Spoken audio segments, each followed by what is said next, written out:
G'day battlers, and today we're doing some Circus Cup battles up against Chenzo87 and 3rd M later on in the video. This first battle is from Chenzo's perspective because I forgot to hit record, but from battle 2 and 3 they'll be from mine again. So Chenzo's got Emolga versus my Skarmory, which is obviously a great matchup for that Emolga. It's got that real quick Thundershock discharge combo, which is just going to put so much hurt onto that Skarmory, and Skarmory's not really going to be able to do much back because Emolga's surprisingly tanky. I mean, you have to get it up to like level 40 to be able to use it, which is it's a pretty expensive pick, but I do go for the Brave Bird to try and do as much damage as possible, but unfortunately for me, that does not take out the Emolga and is able to farm me right down with a whole lot of energy. I bring in Magcargo and they switch out to Drapion, which is not a great matchup for Magcargo, but I'm able to switch out there and catch the Aqua Tail onto my Mantine, who's going to do absolutely nothing, wasting all of the energy from the Drapion, and Drapion is switch locked here because Chenzo wanted to keep their Emolga around, so I'm just going to be able to kind of go away with this Mantine. I'm just going to go for a Bubble Beam here to I guess get some debuff off, and Chenzo decides to shield there. I'm not sure if that was the right play. Like, even if it was an Ice Beam, it wasn't going to do like tons and tons, but you know, I guess that's how it went down. It might have been better to let Drapion try and go somehow to bring in the Emolga later on, throw some discharges at the Mantine, or maybe they want to keep Drapion around for what I might have in the back. There's the Ice Beam, which does take out the Drapion. In comes the Emolga and throwing the discharge straight away. So actually, yeah, I guess they kind of did alright. They did exactly what they were trying to do, take out the Mantine, and in comes the Magcargo, which it turns out that I actually have Ember on this Magcargo. I thought that I had Rock Throw, but turns out I do not. Rock Throw is definitely the move that you want to have in this cut because, one, the flyers are so important, so you're going to be countering the flyers with Rock Throw, not Emper. And then this matchup against Magcargo, Fire is not going to do much to Magcargo, but Rock Throw is. So I think actually if I had Rock Throw, this would have been a pretty easy win, especially because I went down with 2 shields there, but that is not how it went down because I did have the wrong move. And I actually used Magcargo again later in this video, still with Ember, so never learn apparently. But game 2, we're back on my side now. We've got Mantine up against Emolga, and again, this is a terrible matchup for Mantine. So we shield up this first discharge, just to try and get some debuffs going. Figure maybe we can try and handicap that Emolga for later on, or maybe throw a Bubble Beam, switch out. Either way, something to be done, and burns another shield. I guess it really didn't want to get hit by that Ice Beam, which is probably fair enough because Ice Beam would definitely do a fair chunk to the Emolga. So we shield up this charge there, although I don't think they must not have been counting because I don't think we were up to the Ice Beam. But now we're going to go for the Ice Beam second, so they'll have to burn 2 shields if they do want to protect the Emolga here, and they do burn both shields, so there's no more shields left. So we've got 1 Bubble Beam on that Emolga, but still Discharge is going to do a big chunk to the Mantine because of the water and flying typing. So you bring in Bronzong, hoping to just kind of farm down here. Figure we can probably get hit by a Discharge, and then yeah, just farm up a whole lot of energy for whatever he brings in next.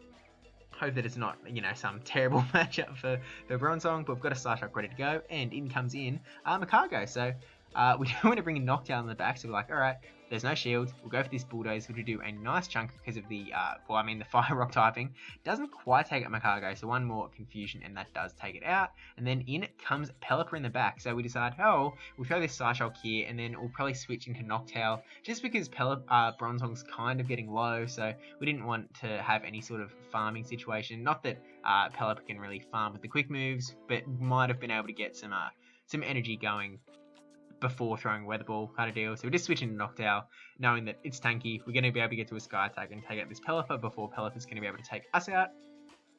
Does get us pretty low, but yeah, the Sky Attack going to go through and take out the Pelipper, and that's going to be GG's on game numero 2. So going into game 3, yes, there we go.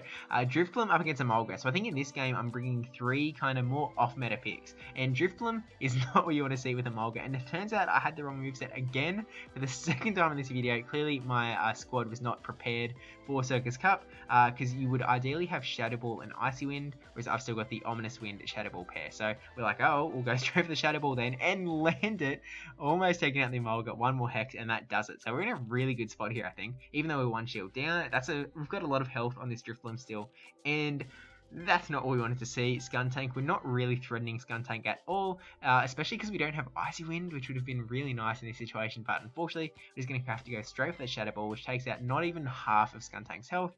I mean, it does kind of force Skuntank to use its energy, because otherwise we would be able to get to another Shadow Ball. So yeah, we just let Drifblim go down, because we didn't want to kind of play around there, plus we're already 1 shield down, so we decided to bring in Charizard.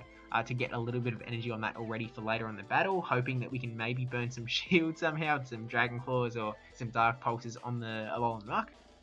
But this deal's in a great spot. We eat that Flamethrower, which we can tank anything from the Skuntank, and now going for the Dark Pulse, hoping to burn some shields off. There's the first shield finally, and then I think I'm not sure if we decide to burn a shield here, or if we bring in Charizard to try and go for some sort of... Okay, we decided that Charizard might not be able to farm, and we might want this Alolan Muck. Turns out that we probably didn't want this Alolan Muck. It probably would have been better for us if we let Alolan Muck go down and kept the shield for Charizard. We do burn that last shield with the Sludge Wave, but in comes Charizard, and we're getting hit by Foul Play, and it's definitely going to hurt. Whoa, we really should have gone for the Blast Burn there. I'm not sure, because yeah, now I'm getting hit by Foul Play. But I had the Blast Burn ready to go. I think I was trying to... maybe I thought that a Power Up Punch was going to come first, and I don't know. I think that was a bad play on my part. I'm not sure if it would have been able to overcome any energy that the Skuntank had, but yeah, it might have been a better play to go for that Blast Burn straight away. So GG's Chenzo, and on to some battles up against 3rd M, where neither of us do have Emolga, so we go in Emolgaless for the next 3. So Skarmory versus Mantine. This is an okay matchup for kind of both of them, I guess. I think it's mainly Skarmory's to win.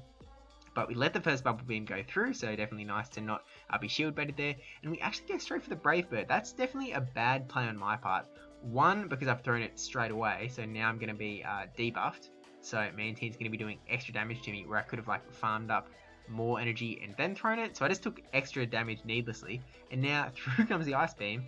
And Skarmory's gone down now, because I got the defense debuff. So that was very poor play on my part. Definitely should not have done that. If you're going to go for the Brave Bird at all, farm up more energy, do it like after they throw a charge move or something. But in comes the Typhlosion, and this is obviously not a great spot, because Shadow Claw is going to be super effective to our Psychic typing. So throw the Psyshock, does burn one shield off, and I think we're going to try and catch a Blast Burn onto the Mantine. Unfortunately, Confusion, just too much of a clunky move, and we weren't able to catch it. So we decided to shield up there, and then I think we just go for it. Yeah, go for another Psyshock, because hey, we're here, we can put some pressure onto this Typhlosion. I'm kind of thinking the shield's going to come up.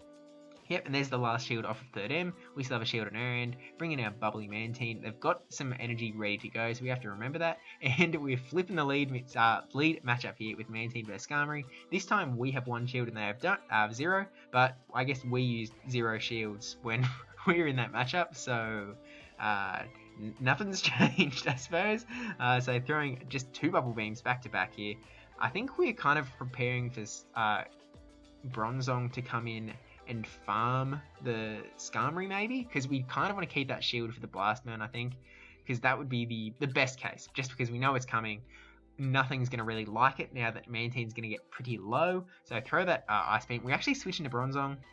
I guess we didn't want Skarmory to farm us down, and letting it go through, I guess Mantine's probably a better fit to take on the Typhlosion. Actually switches into the Typhlosion, eats a Confusion. We weren't quite the Psyshock to... Maybe they were trying to catch the Psyshock, but yeah, we weren't that close, and Mantine is able to come in and clean that up. So that is GG's on game 1. And then Noctowl vs Scrafty.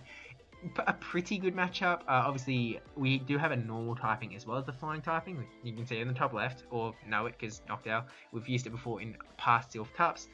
So it's not like loving getting hit by fighting damage, but it's not terrible, and we're throwing pretty good flying damage back. So throw that Sky Attack, gets 1 shield, and we already get to down like pretty low health at this point. So I'm kind of going, what are we going to do here? Maybe it's another Power Up Punch, let it come through. Turns out it was a foul play, so if we shielded there, we would have been able to get to another Sky Attack and either forced his last shield or taken him out, and we would have been in a much better spot. So that's really what we should have done. Not only that, but we had 2 Pokemon in the back. They're going to be weak to Scrafty, and we kind of just left a half health Scrafty around. So that's kind of a lesson of what not to do in like all PvP battles. Like, if you want to call a bait, even if you think something a bait, you have to consider what could happen if they don't bait. Like, is that your only win condition if like you have to call the bait? In this case, no, we were right at the start of the battle. I didn't have to call any baits. I didn't know that I needed to not use or use shields. But in comes the Magcargo there. And again, Ember. So we would have been in a really good spot against the Typhlosion because Rock Throw is super effective. Ember is not super effective to fire. And in comes the Hypno. We throw the Overheat, just trying to see how much damage it did, because I wasn't really sure at all. And again, we've kind of fallen into that trap of debuffing ourselves before we had to. So we've reduced our attack now, and so we're just kind of reducing the damage of these embers. Although in this case, I don't think it actually mattered, because the charge moves are really what's going to be doing the damage here with Makago versus the Hypno, and that Stone Edge was able to take it out. In comes Typhlosion, and we're a little bit worried now because we have to get to a Stone Edge. Was it Stone Edge? Yeah, a Stone Edge to be able to do anything to Typhlosion. So we're like, alright, we have to catch the charge move onto Skuntank, and we switched, and we didn't catch the charge move. So unfortunately, we are not going to get to that Stone Edge. So yeah, GG's on that one. So close, you know, maybe, and they go for the beam. Hashtag me get beamed. So Typhlosion up against Scrafty now, using their own big fire against them. And this isn't a terrible matchup. Shadow Claw is going to be resisted by the Dark typing on Scrafty, but overall Blast Burn is going to be the real moneymaker for us. Eat that Power Up Punch, and we actually, it looks like we were trying to switch there. I'm not sure what that was about, but Typhlosion is going to really start to get pummeled here. Expecting to burn one shield on that Scrafty, and then we swap into the Skarmory. I'm not sure if it was the best play because we've got Hypno in the back, and Hypno is going to be weak to the foul plays. I guess we were kind of hoping to pressure Scrafty to leave, so we can kind of clear that buff. But that powered up foul play actually did way more than I kind of expected it to. Scrafty versus Skarma is not a total wash for Scrafty, turns out. Go for the Brave Bird. I'm not sure if maybe we should have gone for just a barrage of Sky Attacks. I think I really have to kind of learn up about this new Skarmory deal. Yeah, I'm not too familiar with using it after Brave Bird came in. You know, I'm familiar with it Flash Cannon days, but Brave Bird it's a new thing to play with. So Hypno versus Hypno, we're just going to Confusion all the way down. I think we're trying to catch a Shadow Ball onto this Typhlosion. Let's see if it is the Shadow Ball. And it is! Actually, we basically just used Typhlosion as another shield there. One more Confusion and down goes Hypno. And in comes... Oh, in comes the Dragonite. I was kind of expecting the Scrafty to come in, but I guess maybe it wants to burn out energy and dash shields from the Hypno first on the Dragonite. And actually, I haven't even mentioned, my Hypno is running Thunder Punch and Fire Punch. That wasn't intentional. That was just kind of hangover from where I was previously using Hypno in the...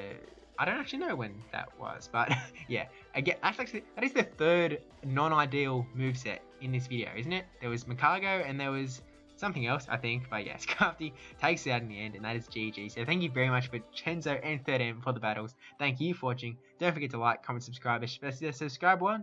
Thank you to my patrons. Let's time 58 President 10.